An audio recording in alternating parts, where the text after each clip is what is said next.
So hello everyone and welcome to Career Launcher. So in today's class, we are going to discuss about the recent Ahmedabad plane crash. So I hope you all are aware of this news. So I'll not be going in detail about the news because news you have read already. You have seen what happened actually, the Air India flight just after taking off from the Ahmedabad, I would say Sardar Vallabhbhai Patel Airport.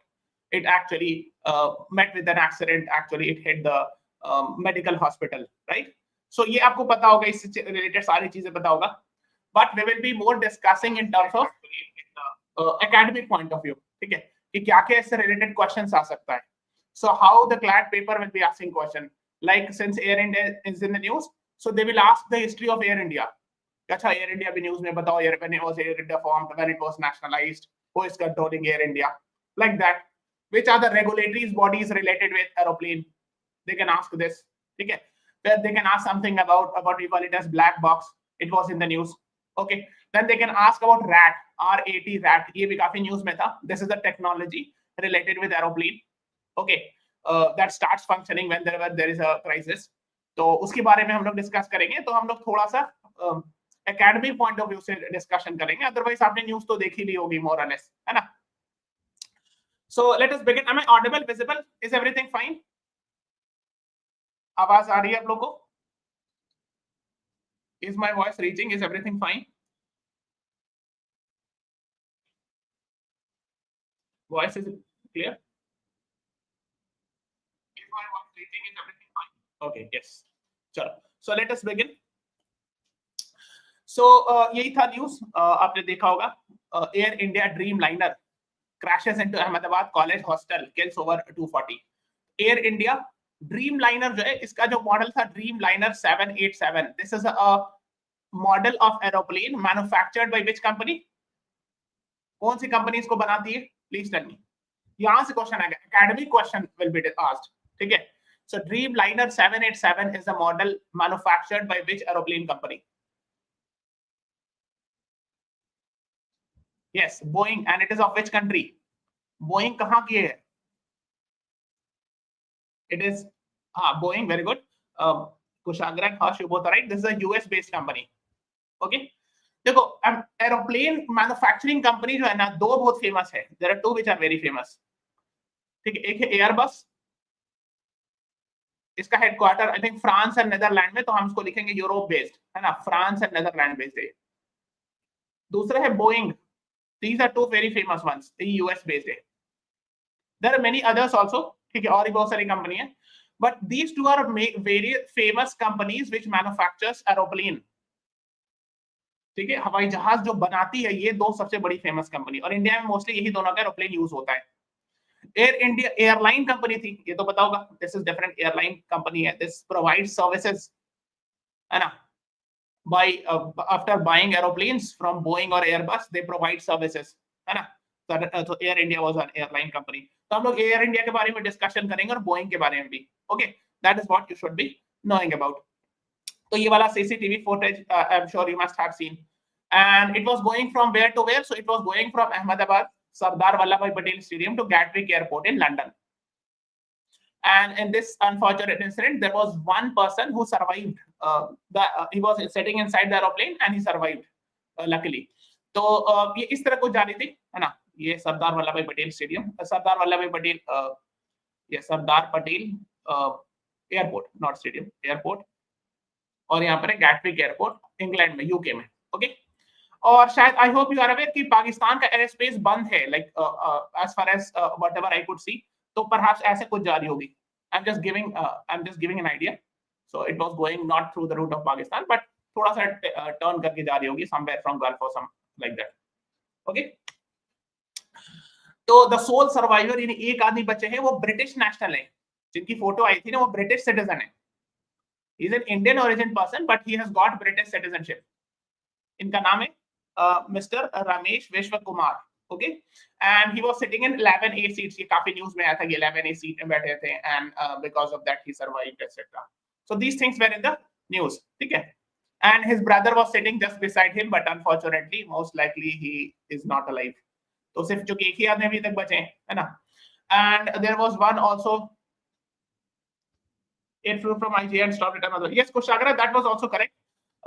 Domestic flight Delhi se Ahmedabad bhi aayi thi, yes, and that the same was supposed to go to Mumbai. Yes. So basically, Mr. Vijay Rupani, the former chief minister of Gujarat, was also in the same aeroplane, which actually met with an unfortunate incident. तो जो ये Dreamliner 787 है ना, ये model का first time accident हुआ है, because this model of Boeing was introduced somewhere around in 2009, और इंडिया में I think 2011 में this model was brought. हाँ लिखा ना, commercially इसको 2011 में स्टार्ट किया गया था. So since then we have not seen Dreamliner 787 meeting with such a huge accident. मतलब थोड़ा बहुत हुआ होगा, small incident, but this level of big accident with this model we have not seen ever in the entire world. A Dreamliner 787 of Boeing. Okay, that was also in the news. Now, अब देखो क्या, देखो ये सब terms जो आपको पता होने चाहिए. There is something called as Mayday call. When this is actually, this call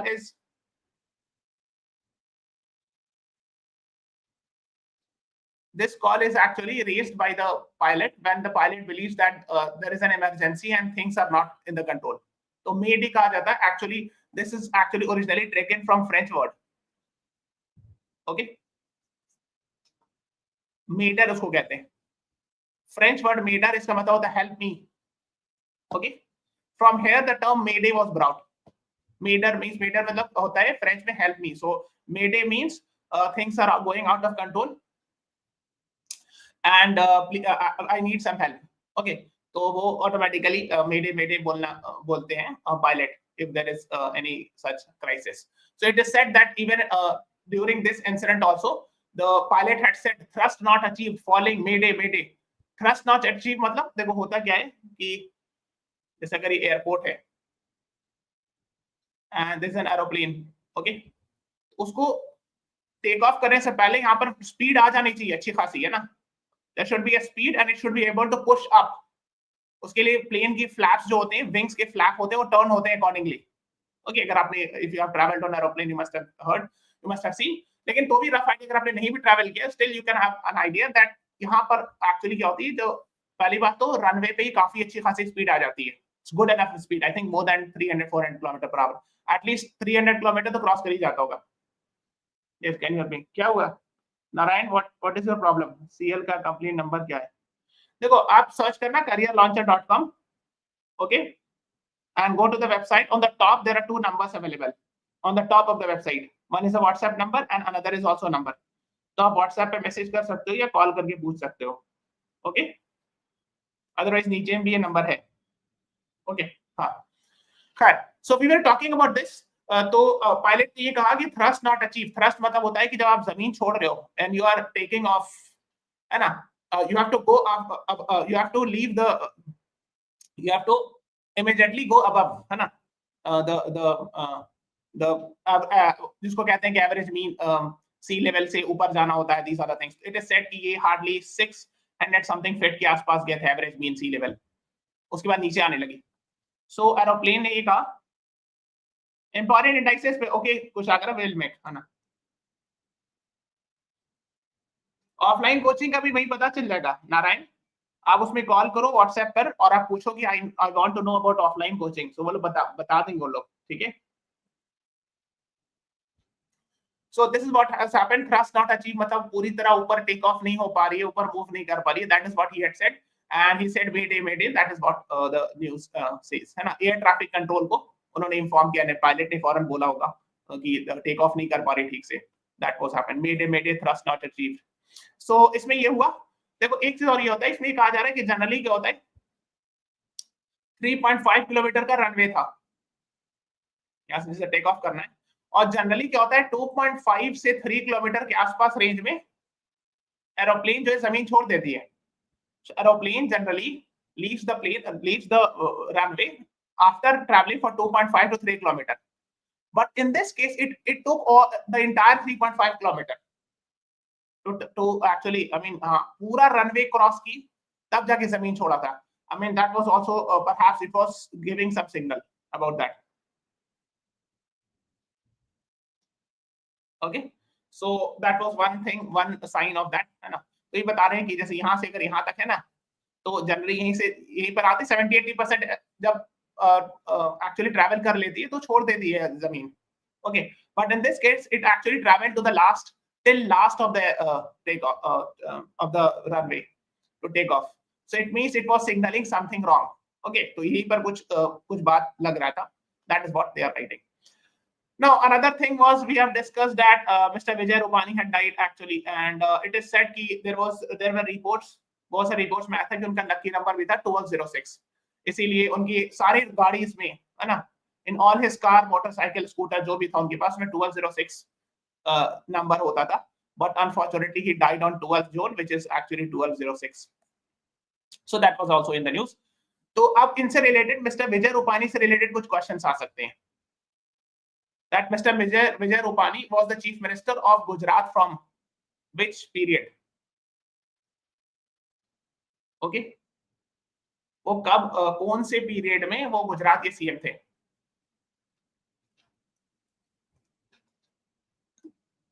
Anyone?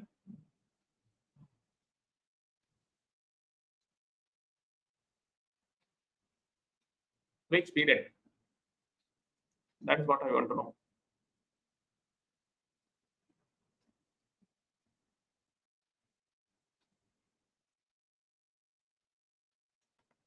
The right answer is 2016 to 21, means the right answer is B. Okay, so आप देख सकते हो 2016 से 21 यानी 7 अगस्त 2016, 11 सितंबर 2021. So almost for 5 years, है ना, 5 years and एक दो महीना होगा. So almost for 5 years. Yes, Harsh Sharma, you are right. Siddhi Vij, Kushagra, Harsh, you are right. B is the right answer. He was the chief minister of Gujarat from 2016 to 2021. Okay, so ये आपको पता होना चाहिए, ठीक है. And Mr. Vijay Rupani was born in where? Ahmedabad, Rangoon, Colombo, Chicago. कौन सी city में पैदा हुए थे? This is also actually this is a slightly unique thing, or something perhaps you may not be able to guess. That is why I've given you this question. हो सकता है इनसे related कुछ question आ जाए. Because I've told you there was something unique or there is something unexpected regarding this question. तो अगर Ahmedabad answer होता तो मैं क्वेश्चन पूछता नहीं. आप खुद लॉजिक सोचो. If the answer would have been Ahmedabad, do you think I would have asked this question? The answer is actually was born in Rangoon, which is actually in Myanmar, and its old name is Burma. और Rangoon को अब Yangon लिखते हैं ना. B is the right answer. Yes, Avantika, you are right. कुशाग्र, हाँ. तो अगर आप देखोगे इनके नाम में लिखा हुआ भी देखो, हाँ, born Rangoon division Burma, and he was associated with BJP, है ना. और इसमें कुछ जानने का है, आप देख सकते हो अर्लियर वो मिनिस्टर्स भी रह चुके थे, कैबिनेट मिनिस्टर रहे थे, लेबर एंड एम्प्लॉयमेंट, ठीक है. राजकोट वेस्ट, ये भी शायद पूछ सकते हैं, MLA from where, so Rajkot west, they can ask this, है ना. फिर एमपी भी रह चुके थे, Rajya Sabha MP from 2006 to 2012. President of BJP state level president थे गुजरात के बीजेपी के, ठीक है. सो इनफैक्ट मेयर भी रह चुके थे 1996 से 1997 राजकोट के. So these are some of the facts that you should be knowing. Okay, so who was Vijay Rupani? Ex Gujarat CM, dies in Air India crash and born in Rangoon लिखा ना है, तो आप देख सकते हो.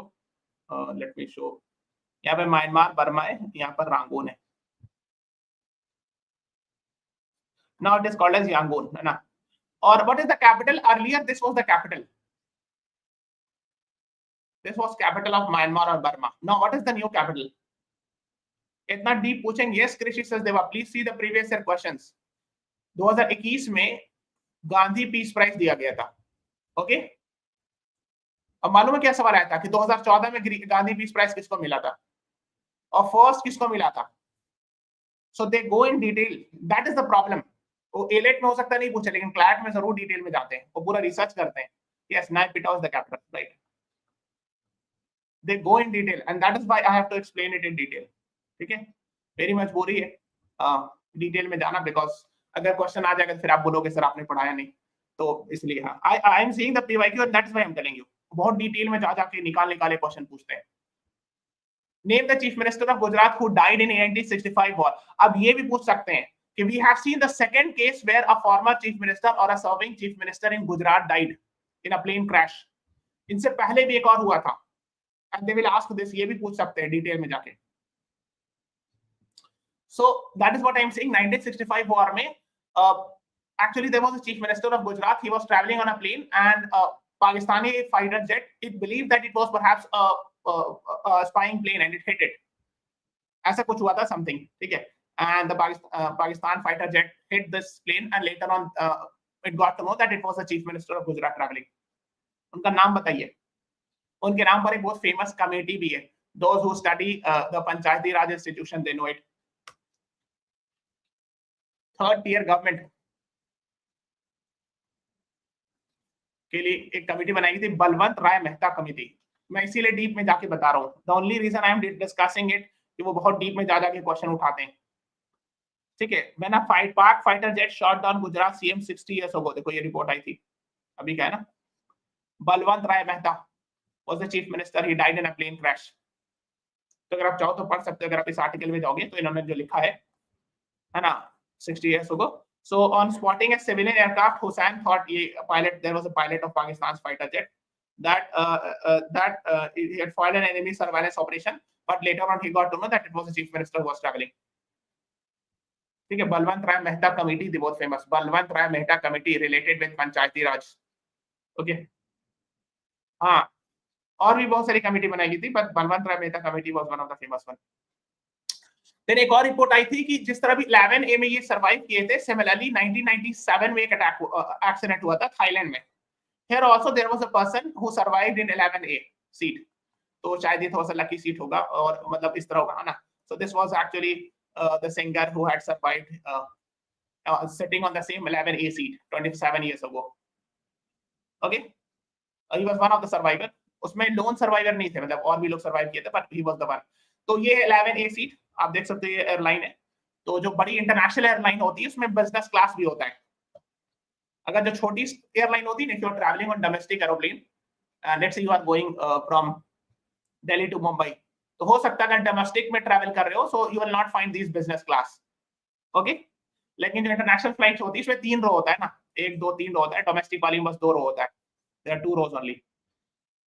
तो अब ये 11A सीट में, this is the 11A seat where actually lucky भी होगा या शायद यहाँ पे गेट होता है. ठीक है. सो होता ही है, मतलब इसका कोई साइंटिफिक रीजन भी, जब ये फॉल करती होगी तो गेट ओपन हो जाता होगा प्रेशर से और ये बंदा निकल के आ गया होगा, समथिंग लाइक दैट. ठीक है. So you can say lucky also, but scientifically if you say since there is a gate, so when the plane meets an accident, actually the gates gets opened and the person will suddenly come out. तो ये बचने का chance हो जाता है. Maybe that may be the reason. Against all odds, 11A survivor escaped Air India crash, not the statistically safer year. ठीक है. तो 2 बार ऐसा हो चुका है. तो अब देखो मोदी जी भी उनसे मिलने गए थे. ये this is the person. हाँ, maybe there will be extra price now for 11A. Maybe शायद. Is right next to the exit door. अच्छा, गेट के जस्ट बगल में होता है, केबिन क्रू के सामने. ठीक है. That is what cabin crew, मतलब एयर होस्टेस वगैरह को केबिन क्रू कहते हैं. ठीक है.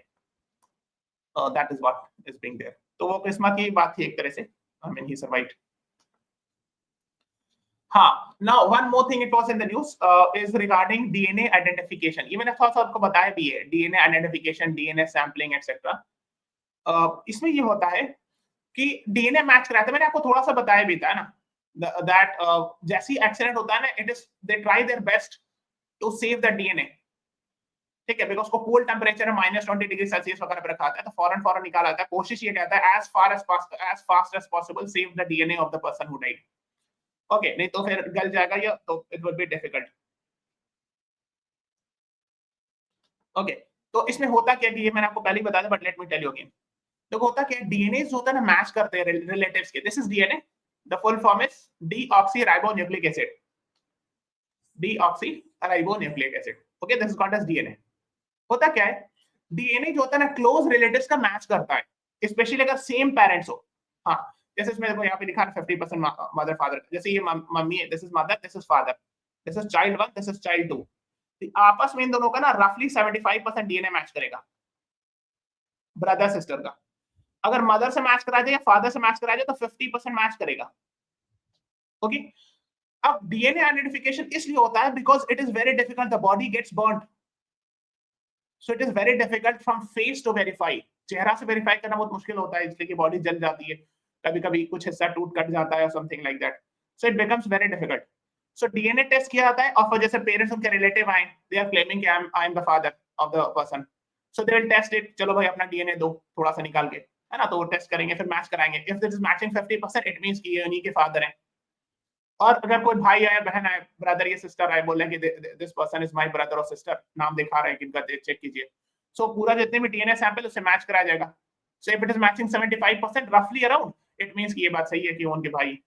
ओके, ये 100% फुल प्रूफ नहीं होता है, but that is the way, है ना, 100% फुल प्रूफ तो कुछ भी नहीं होता है, but that is how you have to identify the things, है ना। हाँ, इसलिए कि ब्रदर्स एंड सिस्टर में होता ये कि अगर सेम जनरेशन में, ब्रदर सिस्टर में ज्यादा मैच करने का चांस होता है 75%, बिकॉज पेरेंट्स दोनों की सेम होते हैं। ओके, लेकिन अगर फादर, मान लीजिए फादर से सन को मैच कराना है, मान लीजिए सन की डेथ हुई है, तो फादर और सन के पेरेंट्स सेम नहीं होते हैं, इसीलिए 50% के आसपास डीएनए मैच होता है, ऐसे कहा जाता है रफली, ठीक है। सो ये होता है कि अगर भाई बहन मिल जाए तो ज्यादा आसान है, ब्लड रिलेटिव्स में, क्लोजेस्ट ब्लड रिलेटिव में it's easy to match the DNA. Okay, so that is what, इसमें बहुत सारे टेक्नोलॉजी यूज किया जाता है, एक है शॉर्ट टैंडम रिपीट्स, ओके, एक है माइटोकॉन्ड्रियल एनालिसिस, एक है Y chromosomal analysis, so these are some of the ways that are being used for that. Okay, तो ये आपको पता होना चाहिए। तो ये बोइंग 787 ड्रीमलाइनर पर कुछ आर्टिकल्स वगैरह आए थे कि पास में भी कुछ इंसिडेंट हुआ। अच्छा, इसका इंजन कौन बनाती है? देखो, दो तीन प्लेन इंजन कंपनी है जो इंजन बनाती है, एक है रॉल्स रॉयस, रॉल्स रॉयस का नाम सुना है, कार के लिए बहुत फेमस है, but this is famous for making engines. तो जो ड्रीम लाइनर के इंजन है, चाहे तो रॉल्स रॉयस बनाती है, ये यूके बेस्ड कंपनी है, ये general electric US based company है, ये दोनों बनाती है, जनरल इलेक्ट्रिक्स।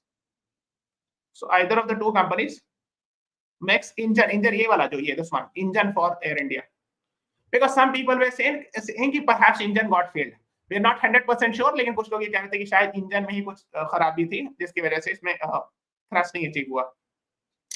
सो कंपनी का नाम, इंजन का भी नाम मेकिंग पूछ सकते हैं कि Boeing is the aeroplane making company, और उसका इंजन कौन बनाती है? So General Electric from US और Rolls Royce from America, from UK, because generally if you ask anyone about Rolls Royce they will say car, है ना, कि car, Rolls Royce is famous for car, लेकिन वो aeroplane engine बनाती है, वो बहुत फेमस है एरोप्लेन का इंजन बनाने के लिए, and these are very powerful engines. ऐसा नहीं होता है कि, मतलब कहा जाता है कि if there are two engines, है ना, even if one will fail the other is capable enough to move the flight even if it is fully loaded, ठीक है। तो अगर दो में से एक इंजन खराब भी हो गया, पूरी प्लेन फुल्ली हेवीली लोडेड है, तो भी आराम से चला लेगा एक इंजन से, इतना पावरफुल होता है।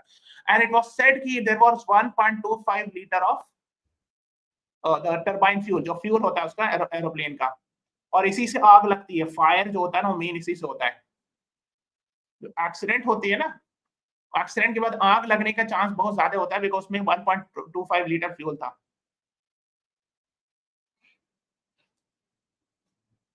नहीं, कोशाग्रा ऐसे नहीं कह सकते हैं कि एयर इंडिया का और स्ट्रॉन्ग, इंडिगो एक एयरलाइन कंपनी है, एयर इंडिया भी एक एयरलाइन कंपनी है, ठीक है, वो एरोप्लेन खरीदती है, कुछ बोइंग का खरीदती है, कुछ एयरबस का खरीदती है। तो अगर आपको कंपेयर भी करना हो तो प्लेन को कंपेयर करोगे, बोइंग वर्सेस एयरबस, ठीक है, ऐसे कंपेयर करोगे, है ना, इंजन, मतलब वो तो डिपेंड भी करता है। Black box will be coming to that. हाँ हाँ, 1.25 लीटर, लाख लीटर जो है ना, 25 लीटर लिख दिया, lakh litre, sorry 1.25 lakh litre, हाँ, that was coming in the news, ये मैं न्यूज़ के हिसाब से बता रहा हूँ, ठीक है। तो अगर कंपेयर भी करना, पहली बात है ना, तो ऐसे नहीं कंपेयर कर सकते कि एयर इंडिया का प्लेन अच्छा है उसका खराब है, because we do not know like that, है ना, it's not advisable to comment like that, है ना।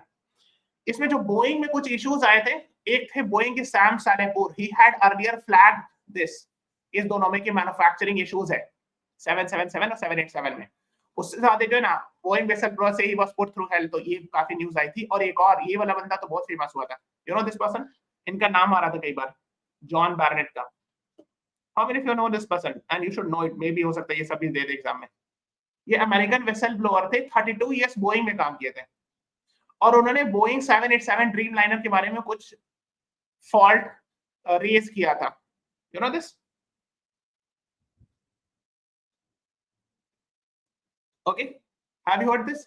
इनका नाम थोड़ा सा पढ़िएगा, and he actually died last year mysteriously कहा जाता है पिछले साल की मौत हो गई थी। 32 साल इन्होंने काम किया था। उन्होंने बोइंग 787 ड्रीमलाइनर, वही same plane, same model of Boeing के बारे में कहा था कि there are some production issues और quality issues in this. Okay, John Barnett के बारे में, ठीक है, तो आप चाहो तो पढ़ सकते हो। Now let's talk more further on academic things. This is called as DGCA, Directorate General of Civil Aviation. इससे क्वेश्चन आ सकता है, बहुत सारे चांसेस हैं। This is an agency which regulates civil aviation in India. And is it a statutory body? Yes, now it is a statutory body, है ना? Aircraft Amendment Act 2020, ये एक statutory body, ये सवाल आ सकता है। ये सब फेवरेट होता है, एलेट में पूछते हैं statutory body, constitutional body. But now of course they can ask in CLAT also because it has been very much in the news. की statutory body aircraft amendment act 2020 से बनाई गई। It's headquartered in Safdarjung, New Delhi, है ना?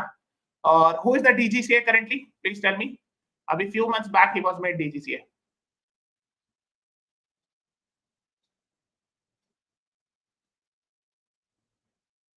हाँ, and who is the minister? Yes, very good, Krishi Sachdeva, very good, you have told the name of the minister also.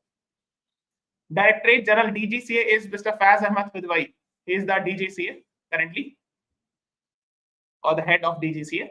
And civil aviation minister है K. Ram Mohan, and he is actually K. Ram Mohan Naidu, and he is from TDP, Telugu Desam Party from Andhra Pradesh.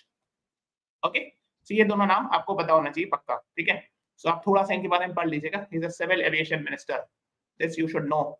It has been very much in the news. और ministers ऐसे भी favorite होते हैं उनके CLAT के. 2021 से पूछा था ministers पर. So since this civil aviation ministry is in the news, they can ask about the civil aviation minister. Okay? है ना? Ministry of Civil Aviation के बारे में थोड़ा सा पढ़ लीजिएगा. The next is ये in news में था after the incident और after the accident. Aircraft accident investigation bureau होता है, ये भी मिनिस्ट्री ऑफ सिविल एविएशन के अंडर में, ठीक है? इसका भी हेड ऑफिस उड़ान भवन सफदरजंग एयरपोर्ट में. ओके, और इसमें क्या है? एयरक्राफ्ट एक्सीडेंट इन्वेस्टिगेशन ब्यूरो, है ना? इसका काम है that the moment accidents happen they actually start inquiry and they are under civil aviation ministry, है ना? ये सिविल एविएशन मिनिस्ट्री के अंडर में. Okay, that is what you should be knowing about. एक चीज और कीजिएगा, इसको थोड़ा सा विकिपीडिया में जाके पढ़िएगा. International Civil Aviation Organization, please read it, please read about the headquarter. इससे रिलेटेड आई थिंक एक शिकागो कन्वेंशन है, इसको पढ़ लीजिएगा, ठीक है? मैं क्यों डीप में बता रहा हूँ? Because they do go in deep in detail. आप पीवाईक्यूज उठा के देखो, see the previous year question, they have gone in detail, इसलिए मेरे को डिटेल में जाना पड़ रहा है, ठीक है? Now let us talk about black box. There are two black box. Even the second one has been received. Okay, what is the color of the black box? कोई बता सकता है?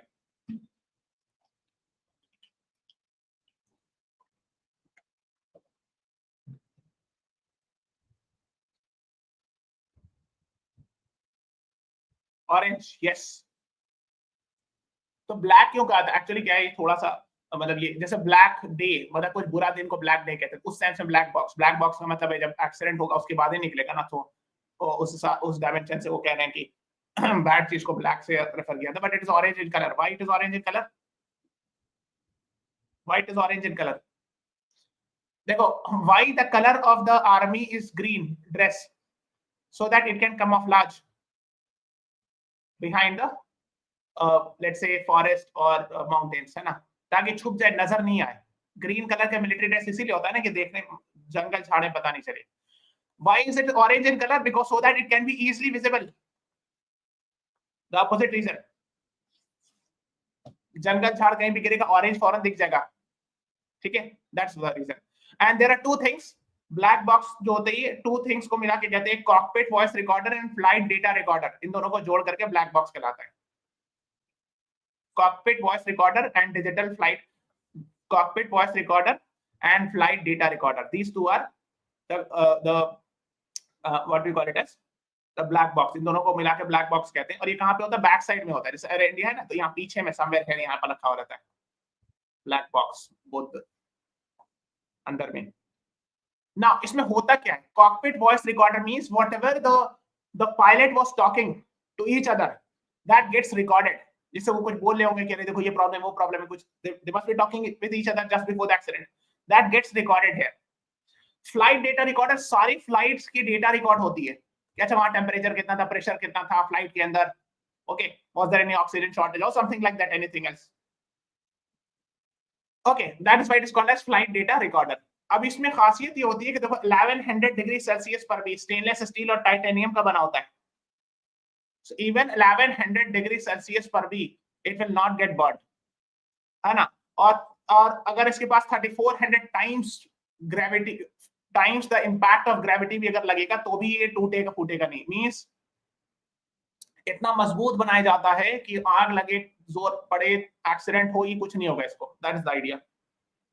Sir there is no orange field नहीं होता, इसीलिए इसको orange बनाया जाता है, बिकॉज ऑरेंज फील्ड होता नहीं है ना generally, that's the idea, that's the reason, है ना। अब एक और चीज है जो कि इससे रिलेटेड न्यूज में तो सुना था, रैट, ये भी न्यूज में था, I hope you are aware of that. Small grey dot, aviation expert says this detail में unravel air India travel mystery. तो एक्चुअली क्या है, क्रैश मिस्ट्री। पहले ये दिखा दी, इसको कहते हैं रैम एयर टर्बाइन, रैट इसको कहते हैं, ये भी काफी न्यूज में आ रहा था, मैंने देखा था, ठीक है। ये है जैसे नीचे लगा हुआ है ना, ये जनरली लगा हुआ नहीं होता है, it actually comes whenever there is an emergency। Sir अगर बम फट गया तो हाँ, यस, ब्लैक बॉक्स सर्वाइव्स, जैसे अभी प्लेन एक्सीडेंट हुआ, पूरी प्लेन जल गई ना, लेकिन ब्लैक बॉक्स को कुछ नहीं होता है, that is what I mean to say. ये रैट न्यूज में था, रैम एयर टर्बाइन, ये इमरजेंसी की सिचुएशन में निकल जाता है, यानी प्लेन को ऐसा फील होता है, it actually comes out of its own whenever it realizes that there is something wrong, the engine is not able to perform or something like that, तो ये अपने से निकल जाता है ताकि पुश करता है एरोप्लेन को, है ना, so that it can push up, okay।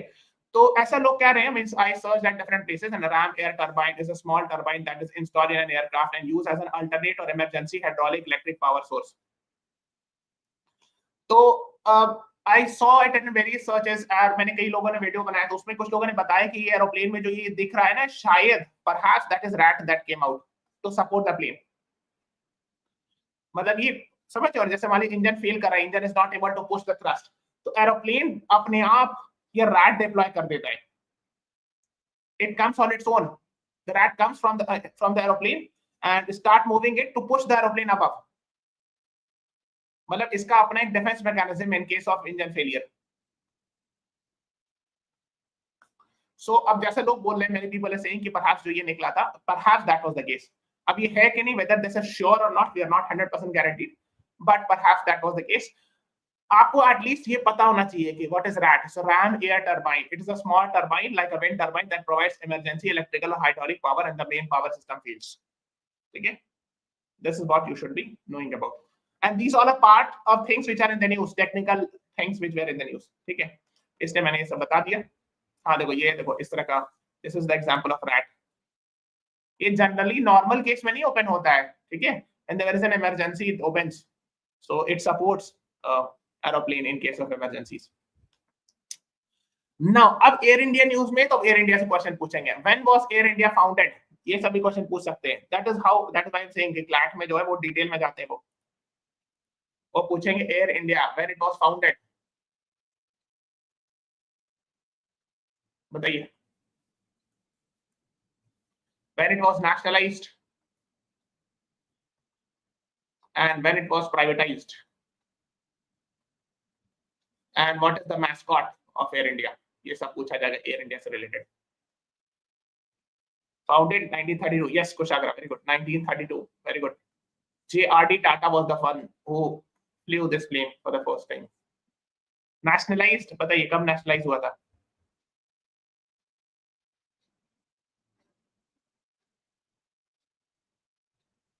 nationalized means taken over by government of India, when 1953 government of India took it। अब आप बताओ प्राइवेटाइज कब हुआ, again taken over by Tata group, वापस टाटा ग्रुप ने दोबारा खरीद लिया, यस 1953, यस कुछ आगे right, privatise 2022, at what price, 18,000 crore, again it was sold back to Tata, दोबारा टाटा ने खरीद लिया फ्रॉम गवर्नमेंट ऑफ इंडिया, 100% है ना, शेयर खरीद लिया। मैस्कॉट क्या है इसका, एयर इंडिया न्यूज में वो एयर इंडिया से सवाल पूछेंगे, ठीक है।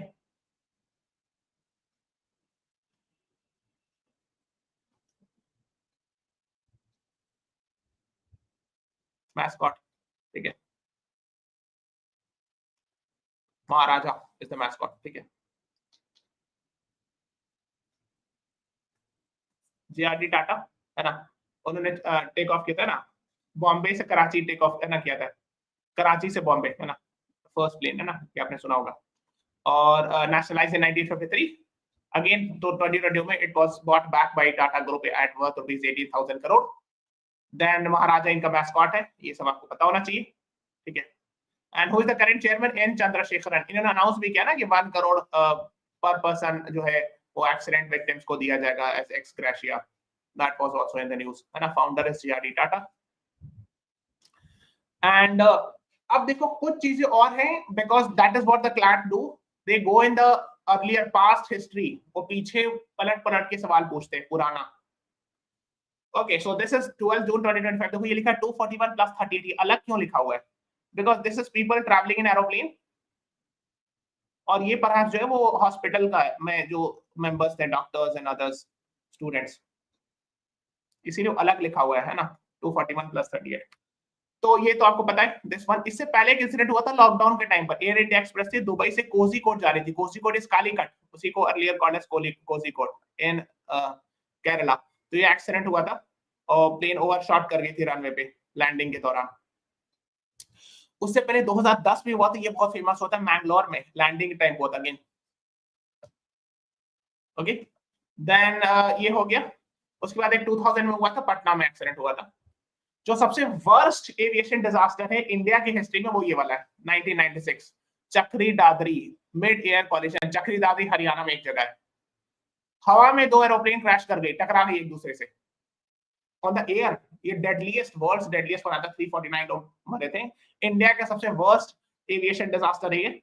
सऊदी अरब एयरलाइन और कजाकिस्तान, तो ऐसा कुछ था, जिससे दिल्ली से जा रही थी ये सऊदी अरब, तो इसने टेक ऑफ किया और कजाकिस्तान है ना, कजाकिस्तान के थे ना, कजाकिस्तान की एक प्लेन आ रही थी यहाँ से, दोनों आपस में हवा में भिड़ गई। मतलब आप समझ हो, in the air both the plane actually hit each other। जैसे रोड पर गाड़ी आगे सामने धक्का नहीं मार देती, वैसे हो गया। like this was very rare to happen and mid air collision, I mean इसमें कोई चांस सर्वाइवल का तो कोई चांस ही नहीं बचेगा, कोई स्कोप ही नहीं। so that was the most worst plane accident in India's history is this one, Chakri Dadri is a place in Haryana 1996 with Sir Saw। नहीं हाँ, मैंने ये इसका देखा था, इसका रेमिनेंट मैंने देखा था, debris, when I was a child I saw the debris of this incident। the plane का जो डेबरी बचा था, तो मैं छोटा था तो मैंने देखा था। yes, that is what you should know। so these are the things we also not safe in air। देखो actually please understand one thing, शायद आपको पता नहीं होगा, but do you know that plane is considered as much more safer than even car, and aeroplane is safer than helicopter।